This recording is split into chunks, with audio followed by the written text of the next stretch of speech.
Жилийн онцлог зоог хоол төрөлд битүүшүүл тэмээний хорхог нэр дэвшиж байна.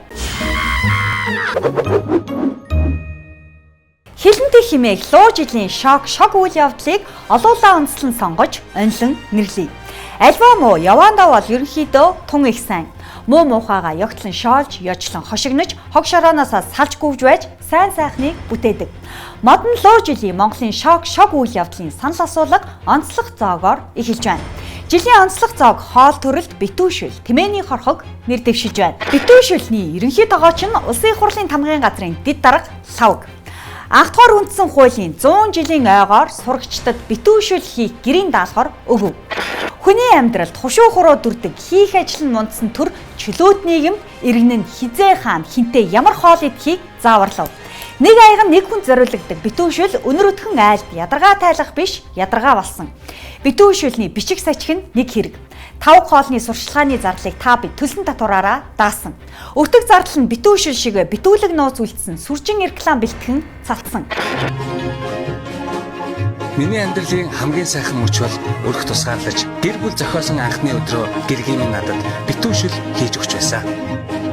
Эзэн сууж жаргасан их саягаан сүсэглэж эх орн таныхан ирээдүйн таалалд нийцүүлж эрдэнэсийн далайга шүтсэн итгэлийн сувд үгсээр эрх жаргалан баталсан эргэн бүхний гараар тусгаар тогтнол чамайг тунхаглан бичин би.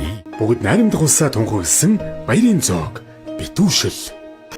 Битүүлсэн гурилыг нь хуулж ухан бодож үзвээс 1924 онд нийт олноороо битүүшүүл эзэн баримтсэлт өмөх мах өтөс өөхний төдийч олдоогүй.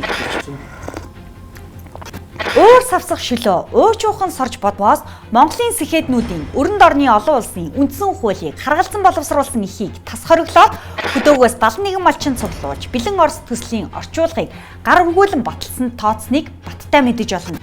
Ард түмнийг жинхэнэ ориг хулх феодал гэж англин ялгаж алтан уургийг аймаглан хядах тоглоомын дагуулуулс болсон түүхийн битүү учрыг таниж мэдэж олно. Бүх нийтээр амрах баярын зоог боловсролын салбарыг хамруулж кампаничилсан. Төсвийн хөрөнгө зарцуулсан зэрэг хэмжээ даалгацаараа битүүшүүл луу жилийн онцлог зоог болж байна. Модон луу жилийн хоолоор битүүшүүлийг нэрлэе гэвэл та дараах эможийг үлдээгээрэй.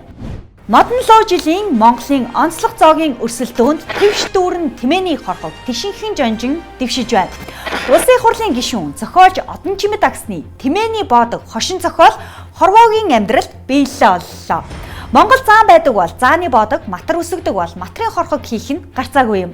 90-ад оны ихээр эзэн Чингис хааны сэрэг дүрээр том билүү хийгээд идэж байсан удаатай. Дээдлэн шүтгийн зэрэгцээ махыг нь амтархан идэж чаддаг нь дэлхийд ганцхан Монгол юм. Энэтхэгчүүд шүтдэг үхрээ иддэггүй бол бид төрийн сүлд толгоодоо залсан адууны маханд дуртай. Эрхэмлэн шүтгэхтэйгээ нэгэн зэрэг эд мөн идэх мах уралдаа наадан болгож чаддаг онол практик хосолсон онцгой үндэстэн. Чон шүтгийн хамт түүнтэй өрсөлдөнө. Илүү тэнгэртээд нь алагдаж, ижил тэнгэртээд нь харагдаж, дутуу заяатайд нь үзэгддэггүй чон нь Монгол хүний хиймэрл ундааны хэмжүүр. Эд эрхтэн бүрэн элдэн өвчний имтан, соёон хүртэл төлхүүрийн осор болдог юм.